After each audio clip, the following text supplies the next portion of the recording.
ઉનાળાની ગરમીમાં કંઈક તમને ઠંડુ ઠંડુ પીવાની ઈચ્છા થાય તો આ રીતે તમે લસ્સી બનાવી શકો છો. તો અહીં આગળ મેં 3 પ્રકારની લસ્સી બનાવી છે. તો આ લસ્સી ફટાફટ બનીને તૈયાર થઈ જાય છે. હાય ફ્રેન્ડ્સ, આજે હું શેર કરીશ તમારી સાથે લસ્સી બનાવવાની રેસીપી. તો આપણે 3 પ્રકારની લસ્સી બનાવીશું. તો અહીં આગળ આપણે દહીં લઈ લીધું છે. તો અહીં આગળ 3 કપ જેટલું દહીં લીધું છે. તો અહીંયા આગળ મેં તૈયાર દહીં લીધું છે. તમારી પાસે ઘરનું દહીં હોય તે પણ યુઝ કરી શકાય છે. તો અહીંયા મેં તૈયાર દહીં લીધું છે. તો આપણે જે કપથી દહીં લીધું હોય એ કપથી અડધો કપ આપણે ખાંડ એડ કરી દઈશું એની અંદર. અને સરસ આપણે પાણી વગર એને ફેટી લેવાનું છે. તો આ રીતે વિસ્કરથી આપણે એને ફેટવાનું છે કે આની અંદર આપણે મિક્સરનો ગ્રાઇન્ડરનો ઉપયોગ નહીં કરવાનો. અને આ રીતનું જ ફેટી લેવાનું છે જેથી સરસ ઠીક થઈ રહે, આપણું છાશ ના બની જાય. તમે મિક્સર યા પછી ગ્રાઇન્ડરનો ઉપયોગ કરશો તો તમારું લસ્સીની જગ્યા પર એ છાશ થઈ જાય છે.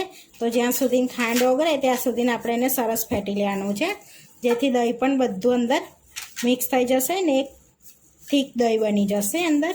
તો તમારું ખાટું દહીં હોય તે પ્રમાણની તમારે ખાંડ એડ કરવાની. અહીંયા મોરું દહીં છે એટલે એ પ્રમાણની મેં ખાંડ એડ કરી છે.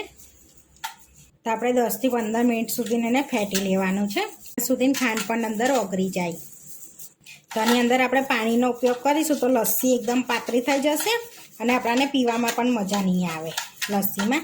તો આની અંદર પાણીનો ઉપયોગ કર્યા વગર આપણે એકદમ થીક દહીં રાખવાનું છે એટલે ખાવામાં બહુ મજા આવશે અને બહુ જ સારી લાગશે થીક દહીં હશે ને તો.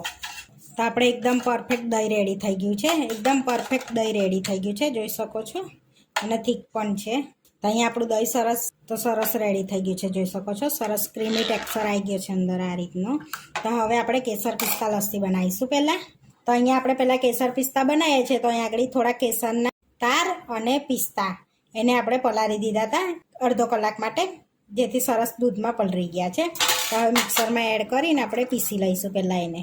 તો હવે પીસી લેવાના છે સરસ એવું.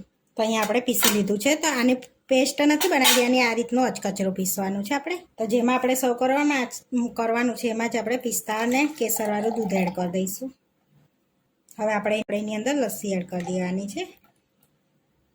તો જેટલી તમારે પીવી હોય એટલી બનાવી લેવાની. તો આપણે ગ્લાસ બનાવીએ છીએ, 1 ગ્લાસ બનાવીએ છીએ. હવે આપણે એને મિક્સ કરી લેવાની છે ચમચીથી આ રીતની સરસ એવી. કેસર પિસ્તા લસ્સી રેડી છે. સરસ એવી સ્પૂનથી મિક્સ કરી દેવાની છે. તો કેસર પિસ્તા લસ્સી રેડી છે આપણી. હવે આપણે સાદી લસ્સી બનાવી લઈશું. તો અહીંયા આપણે દહીં લઈ લઈશું સાદી લસ્સી માટે આ રીતનું. તો અહીંયા આપણી સાદી લસ્સી લઈ છે. હવે આપણે મેંગો લસ્સી બનાવી લઈશું. તો મેંગો લસ્સી બનાવવા અહીંયા મારી પાસે મેંગોનો તૈયાર છે પલ્પ, એ એડ કરી દઈશું 3 થી 4 ચમચી જેવો એની અંદર. હવે આપણે લસ્સી એડ કરી દઈશું એની અંદર બી. મિક્સ કરી દઈશું, સરસ એવી મિક્સ કરી દેવાની છે આપણે આ રીતની. તો અહીંયા આપણી મેંગો લસ્સી પણ રેડી છે. સરસ એવું મિક્સ કરી દીધું છે આપણે. તો આપણી બધી 3 લસ્સી રેડી છે. તો અહીંયા આગળ આપણે સાદી લસ્સી, કેસર પિસ્તા લસ્સી અને મેંગો લસ્સી આપણે 3 લસ્સી લઈ લીધી છે. હવે એની અંદર આપણે આઈસ ક્યુબ એડ કરી દઈશું થોડાક. તો એક ટુકડો આઈસ ક્યુબનો એડ કરી દેવાનો છે એની અંદર. તો અહીંયા મેંગો લસ્સી પર આપણે એની પર થોડોક પલ્પ એડ કરી દેવાનો છે આ રીતનો. તો તમારી પાસે કેરીના ટુકડા હોય એ પણ એડ કરી શકો છો. અહીંયા કેસર પિસ્તા પર પિસ્તા એડ કરી દઈશું આપણે. અહીંયા સાદી લસ્સી પર આપણે તૂટી ફૂટી એડ કરીશું. હવે એક આપણે ચેરી અંદર મૂકીશું. એક સાદી પર આપણે ચેરી મૂકી લઈશું અને એક મેંગો પર મૂકીશું ચેરી આપણે. તો આપણી 3 પ્રકારની ફટાફટ બની જાય તેવી લસ્સી બનીને રેડી થઈ ગઈ છે. આવા વિડીયો જોવા માટે મારી ચેનલને સબસ્ક્રાઈબ કરો, લાઇક કરો અને શેર કરો. અને તમે જરૂરથી ટ્રાય કરો. ફરી મળીશું નવા વિડીયોમાં. કોમેન્ટ કરીને જરૂરથી જણાવજો કે તમને અમારી રેસીપી કેવી લાગી.